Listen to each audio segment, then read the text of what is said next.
Yeah, thank you. Thank you for everyone for coming. Thanks for moderating the session.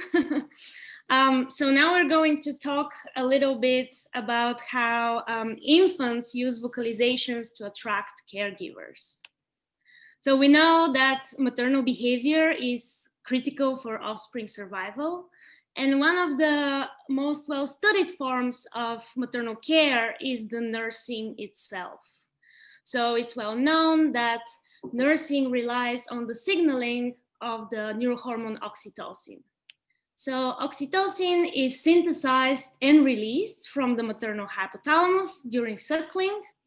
Then it gets into the blood to facilitate the milk let down.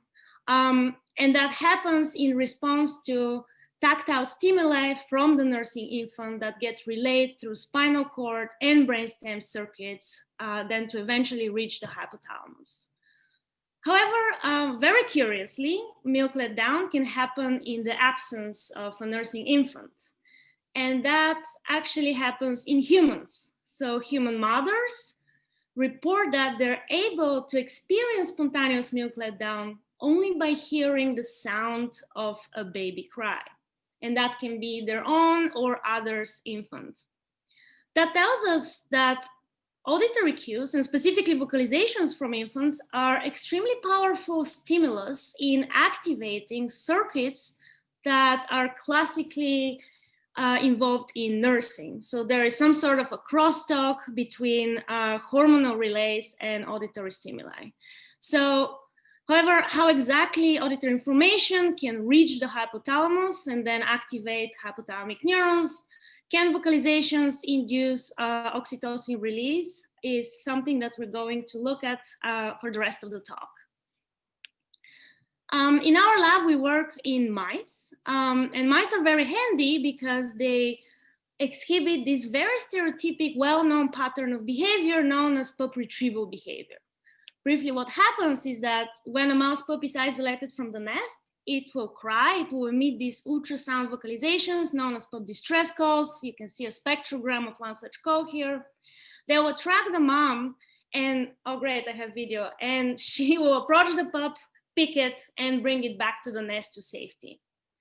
So we started by conducting cell-attached and whole cell recordings from oxytocin neurons in maternal mice. So here, DAM means actually a maternal mice.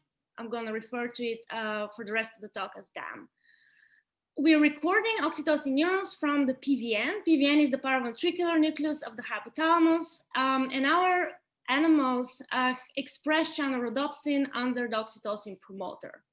So by having an optical fiber in the patch pipette connected to a blue laser, we can identify oxytocin cells because when we shine brief pulses of blue light, they will exhibit these very reliable spiking responses. Whereas the rest of the hypothalamic cells, they'll basically remain silent. So what we do is that we have a library of pre-recorded pup distress calls from isolated mouse pups. Then we loop them in a sort of a podcast and we can play them via an ultrasound speaker to the dams while we record from their PVN. And here is what we found. I'm showing you here a cell-attached recording from one identified oxytocin neuron. As you can see, those neurons fire at very low frequencies. So this is just a spontaneous firing rate. What we do is that we play a sequence of pup calls. In this case, these are 15 calls, and then we record a second baseline. And what we found, very strikingly, is that oxytocin neurons increased very dramatically their firing rate following the playback of the calls. And you can see in this example, particularly, we have an increase of about 4 to 5-fold. And even more strikingly, we did not find that effect in other hypothalamic cells. So this is a non-identified oxytocin neuron. And as you can see, even after we play the pup calls, the firing rate doesn't change. And here are the histograms of these two cells. What we see at the population level is very similar. Oxytocin neurons, their firing rate peaks at different times following the calls. But we did not observe that in other cells. And that tells us that there is some sort of cell-type specificity of auditory information being processed in the hypothalamus. So then we decided to look at what auditory areas project to oxytocin neurons. We started by injecting cell type specific rabies in oxycream mice. So these rabies will jump one synapse backward and will stain all areas, actually projecting monosynaptically to oxytocin neurons. So we're specifically interested in auditory areas. And to our surprise, we did not find any direct projections from classical auditory relays, such as inferior colliculus, auditory cortex, or the medial geniculate. But we found extremely dense projections from the posterior infralaminar thalamus, or for the rest of the talk, I'm just going to call it the PIL. So PIL is a part of the non-lemniscal auditory pathway. We wanted to actually look more into depth about how this circuit is constructed. So we performed a series of optogenetic experiments in slices. So basically what we're doing here at each step is to inject channel rhodopsin in an area of interest, then slice acute brain slices of a target area and check optically evoked responses. So we found out that inferior colliculus project very reliably to the PIL, but we found less dense projections from the auditory cortex. So these are corticofugal projections. And most importantly, the PIL projects very reliably to oxytocin neurons, meaning that the thalamus to hypothalamus pathway is not only anatomically present, but is also functional. So the PIL is able to activate oxytocin cells. However, the biggest question here is how this very delayed persistent firing in oxytocin cells arises. So these responses do not seem to be classical auditory responses. They're not locked with stimulus presentation. They're too slow to be due to synaptic integration. So we hypothesized that there should be some sort of rapidly induced long-term plasticity happening during the pop call playback that will increase the output of oxytocin neurons. And indeed, we found that if we optogenetically stimulate thalamus in acute brain slices such that we mimic thalamic activation that occurs in vivo during pop calls, just optogenetically in slices, we saw that synaptic excitation onto oxytocin neurons stays the same, but inhibition drastically decreases. And that leads to decreased inhibitory to excitatory ratio, which in our case lasts to up to 20 minutes. And we hypothesized that this disinhibition of oxytocin neurons triggered by thalamic firing during the pop calls can actually induce this increase in firing. Then we perform a sequence of other experiments, and we show that this disinhibition relies on postsynaptic internalization of GABA receptors, which is mediated by postsynaptic NMDA receptors, and is dynamo independent. So now we know that NMDAs require not only presynaptic glutamate, but also postsynaptic depolarization.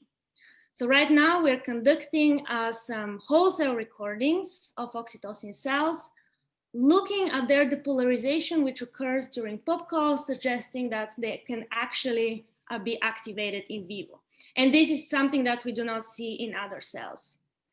Very briefly here, we found that if we inhibit the thalamus to hypothalamus connection with inhibitory dreads, moms will retrieve crying pups at the same rate. They'll pick up the same amount of pups, but way slower. So they actually wander around and seem to not be very motivated. Talking about motivation, we wanted to see if pop calls can induce oxytocin release in motivational areas. So we checked in the VTA. We used this newly developed genetically encoded oxytocin sensor, which is basically a mix of 3 viruses and an optical fiber implanted in the VTA. So the sensor gets activated by blue light. So if we present pop calls, pair that with blue light, we can see in red all cells in VTA expressing the sensor, and in green all cells that actually have detected oxytocin during the calls.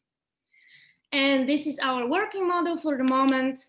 I show you that indeed hypothalamus can receive auditory information, and that might be important for speeding up maternal behavior and triggering oxytocin release in downstream areas. And by that, I will just acknowledge past, current members of the lab. I certainly don't list everyone, and a lot of people from NYU and outside. And I'm very happy to take questions. Let me stop sharing. Thank you a lot, Silvana. That was a great talk. Nicola asked a question that did you have any control sounds like a scrambled pops calls or similar? Yeah, I didn't try scrambled pop calls. I tried pure tones actually. So I tried, single pure tones just to see if there's some sort of preferred tone in oxytocin cells, as in auditory cortex, there's none. I also tried a sequence of pure tones, just looking if the baseline firing will increase, and actually I don't find that. And that can be due at different things. So in thalamus, you have cells that respond to tones, but not to calls, and vice versa. Do they project to different targets? That can be one thing, inherited upstream. Or maybe the pure tones are not able to activate thalamic fibers in a way that, it will trigger NMDA activation.